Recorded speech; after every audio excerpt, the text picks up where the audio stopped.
নমস্কাৰ বন্ধুসকল, আপোনালোকে নিশ্চয় গম পাইছে অসম বনাম মহাৰাষ্ট্ৰৰ মাজত ৰঞ্জি ট্ৰফিৰ মেচখন চলি আছে আৰু এই মেচখনত অসম টিমে অতি বিপদত পৰিছিল আৰু সেই বিপদৰ হাতৰ পৰা অসমৰ দুজন খেলুৱৈয়ে অসম টিমক বচাবলৈ সক্ষম হৈছে।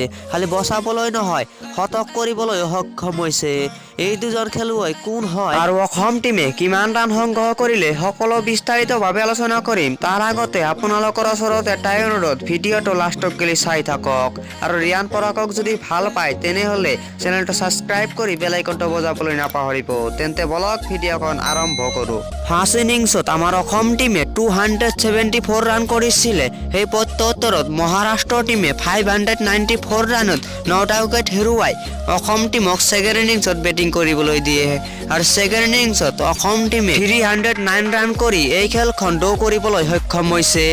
6 উইকেটৰ বিনিময়ত 309 ৰান কৰে অসম টিমে আৰু এই খেলখন ড্ৰ কৰিবলৈ সক্ষম হয়। অসমৰ হৈ টপ 3 বেটছমেনে অতি সুন্দৰ ইনিংছ খেলিবলৈ সক্ষম হৈছে। কুণাল শইকীয়াই 52 ৰানৰ এটা সুন্দৰ ইনিংছ খেলিবলৈ সক্ষম হৈছে।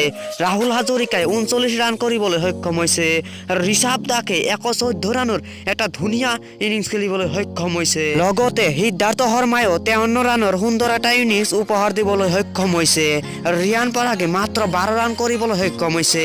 এই খেলখনত ৰিয়ান পৰাগে ভাল এটা ৰান কৰিবলৈ সক্ষম হোৱা নাই। ফাৰ্ষ্ট ইনিংছতো বেছি ৰান কৰিবলৈ সক্ষম হোৱা নাছিলে, কিন্তু উইকেট পাবলৈ সক্ষম হৈছিলে আৰু এইবাৰো চালো যে বেটেৰে সৈতে সিমান এটা সুবিধা কৰিব পৰা নাই। কিন্তু ঋষভ দাস অতি সুন্দৰ ইনিংছ খেলিবলৈ সক্ষম হৈছে।